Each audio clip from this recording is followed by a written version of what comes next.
अस्सलाम वालेकुम व्यूअर्स। आउं तव्हां सां गॾु सैयद अब्दुल क़ादिर शाह बुखारी वादू अदद जो ॿियो मुल्ह लहण। त इन जे बारे में असां पहिरीं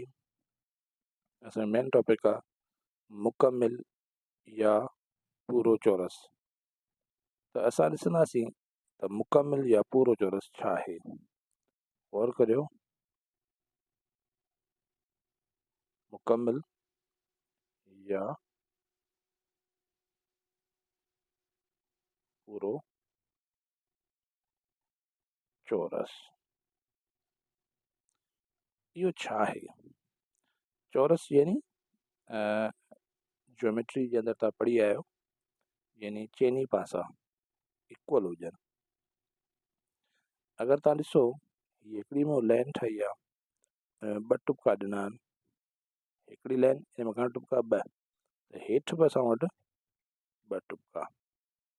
हिकु ॿ हिकु ॿ हिकु ॿ हिकु ॿ, यानी हीअं ॻणियूं त टोटल ॿ आहिनि। अगरि हीअं लाइनूं ॻणियूं त हिकिड़ी लाइन हीअ ॿी लाइन, गुड। हिकिड़ी लाइन हीअ, ॿी लाइन हीअ, गुड। हिन लाइन में टोटल घणा आहिनि ॿ, हीअं लाइन में, ऐं मथां खां हेठि अचूं त हुन में घणा आहिनि टोटल ॿ, यानी ॿ खे ॿिनि सां ज़र्ब करियूं त असांजो जवाबु ईंदो 4, यानी हिन ॿ जो मुकमिल चौरस 4 आहे। अञा वधीक गौर करियो, अगरि हिकिड़ो टुपको, ॿियो टुपको, टियों टुपको, यानी 3 टुपका, त हेठि बि 3 ठहंदा, यानी हिकिड़ो ही ख़ुदि, ॿियो ही, टियों ही, 1 2 3, हीअं बि 1 2 3, गुड। हाणे साॻिया टुपका यानी हीअं जी ॻणियूं त हिकिड़ी ॿ 3 आहिनि। अगरि लाइनूं ॻणियूं, हिकिड़ी लाइन, हीअ ॿी लाइन, हीअ टी लाइन, कॉलम ॻणियूं मथां खां हेठि, हिकिड़ो कॉलम, हितां ॿियो ईंदो, हितां ही टियों ईंदो, ॾेई था वठूं टुपका, हिकिड़ो टुपको, ॿियो, टियों, चोथों। हाणे हीअं ॻणियूं तॾहिं बि 3, हीअं ॻणियूं तॾहिं बि 3, यानी हिकिड़ी लाइन, ॿी लाइन, टी लाइन, हीअं ॻणियूं त हीअ हिकिड़ी लाइन, ॿी line, T line, good. Total हिन लाइन में 3 आहिनि, हिन में बि 3 आहिनि, ही 3 हिन 3 सां मल्टीप्लाई करियूं, यानी 3 ज़रबिया 3 9, गुड। त हाणे ही जेको 9 आहे सो मुकमिल चौरस आहे 3 जो, यानी 3 लाइनूं थींदियूं, 3 कालम थींदा, जेके 9 निकिता इन 9 खे चवंदासीं मुकमिल या पूरो चौरस। अहिड़े नमूने सां तव्हां ॿिया बि ठाहे सघो था। मसलन अगरि 4 टुपका थो ॾियां, हिकिड़ो ॿ 3 4, त ही जेका 4 हीअं ॻणियूं त 4 कालम आहिनि, हीअं हिकिड़ी लाइन आहे, अहिड़ियूं हेठि बि 4 ईंदा, हिकिड़ो ॿ 3 4, वॾा दायरा करे ॾिसण में अचनि तव्हांखे सही नमूने सां। हीअ जेका पूरी डायग्राम आहे, अगरि हीअं न ठाहियां त हाणे 1 2 3 4 टोटल थी वियो 4, हीअं ॻणिया 1 2 3 4, हीअं थिया 4, यानी 2 चौका, हिकिड़ो 4 ॿियो 4, 4 खे 4 सां ज़रब कया 4 चौक 16, त 4 जो मुकमिल चौरस आहे 16। तव्हांखे चङी तरह सां यकीन आहे, मूंखे सम्झ में अची वियो हूंदो। हाणे जेकॾहिं हीअ डायग्राम शिकिल न ठाहियां ऐं तव्हांखे चवां त ही पाण 4 ते ठाहियो, हाणे जे लिखां 5 ज़रबिया 5 5 पंजा 25, यानी ही 25 जेको चौरस निकितो आहे सो कंहिंजो आहे, 5 जो। ईअं असां लिखूं 6 ज़रबिया 6 6 छका 36, 36 चौरस निकितो आहे 6 जो मुकमिल चौरस आहे। ईअं असां 7 लिखूं 7 ज़रबिया 7 7 7 49, 49 मुकमिल चौरस आहे कंहिंजो, 7 जो। तव्हां हिन में गौर करियो चङी तरह सां, त यानी के बि अंग ब हिक जहिड़ा पाण में मल्टी कबा सिर्फ़ ब ॾिसो हिते बि 5 हिते 5 हिकिड़ो अंग ॿ अंग हिते बि 6 हिते बि 6 हिकिड़ो अंग ॿियो अंग 7 में हिकिड़ो अंग ॿियो अंग 3 में हिकिड़ो अंग ॿियो अंग ॿ ॿ अंग आहिनि पर साॻियूं अंग साॻिए सां 3 हुजे त 3 सां 4 हुजे त 4 सां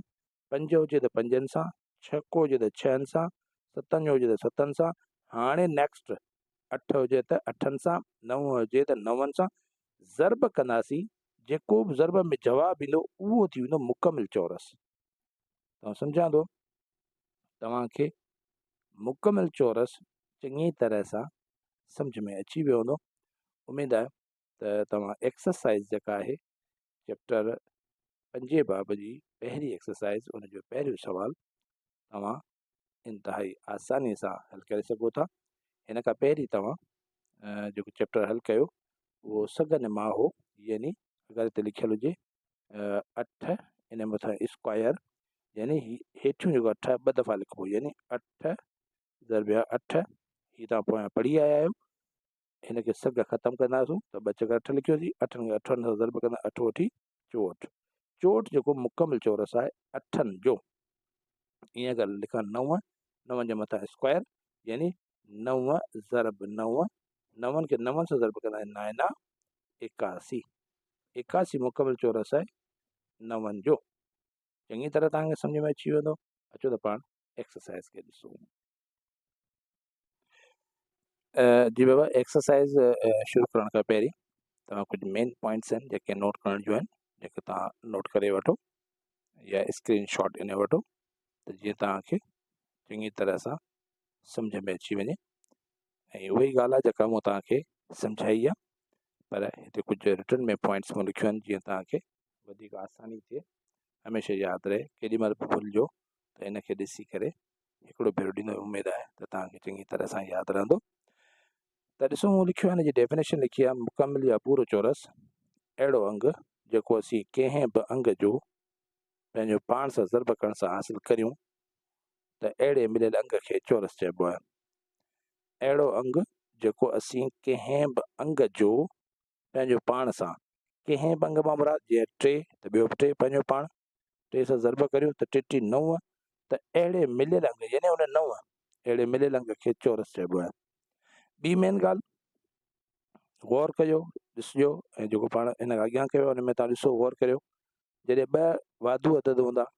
त उनजो जवाबु बि चौरस जेको ठहे थो उहो वाधू ई ईंदो आहे कीअं माना हिकिड़ो बिको ॿियो बि बिको त ॿई बिका जेके आहिनि से वाधू आहिनि त जवाबु 2 ज़रबिया 2 4 आयो त माना हीअ उहा ॻाल्हि थो सम्झाए काटू अदद जो चौरस काटू थींदो यानी हिकिड़ो 3 त ॿियो बि 3 3 ऐं 3 ॿई 21 अदद आहिनि त वरी 3 9 9 बि 21 अदद आहे हीअ उहा ॻाल्हि थो चए अगरि 9 जो अंक 9 सां ज़रब करियो ॿई 9 जेके 21 अदद आहिनि 9 81 81 बि 21 अदद आहे तव्हांखे चङी तरह सम्झ में अची वियो हूंदा टीम नोट करणी ॻाल्हि आहे त पूरे चौरस जा मुफ़रत जुज़ा हमेशह जोड़नि में थींदा आहिनि इहो तव्हां अॻिते जंहिंमें पाण मुफ़रत जुज़ा कढंदासीं कंहिं बि चौरस जा त ॿ जोड़ा ॿ अंग पाण में गॾु जोड़ो ठाहिबो त उहे जोड़ा ठहंदा त उन मां बि असांखे ख़बर पवंदी आहे त इहो मिलियल अदद मुकमिल चौरस आहे या न आहे अचो त हाणे असां अॻिते ॾिसूं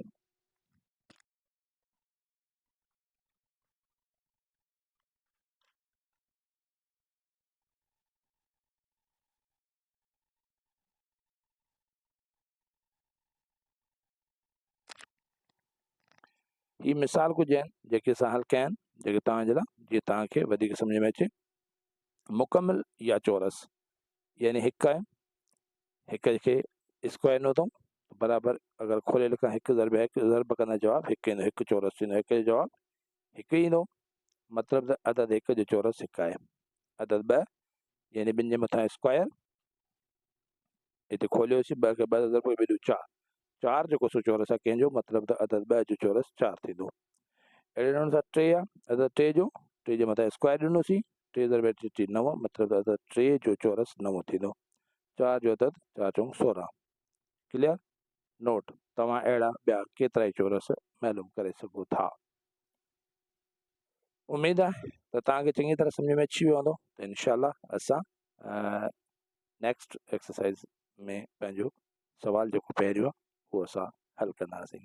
तेसि ताईं तव्हां हिनखे बार बार ॾिसंदा रहो ऐं बार बार सम्झण जी कोशिशि कयो। उमेदु आहे तव्हांखे चोरस चङी तरह सम्झ में अची वियो हूंदो त तव्हां अहिड़ा ॿिया केतिरा ई चोरस पाण ठाहे मुकमल सघो था। जेको बि अंग खणंदव उहो साॻियो अंग ॿियो उन सां मल्टीप्लाई साॻिए से साॻियो ई अंग कंदव, जेको जवाबु ईंदो उहो मुकमल चोरस थींदो। तेसि ताईं तव्हां पंहिंजो ख़्यालु रखिजो। अल्लाह हाफ़िज़।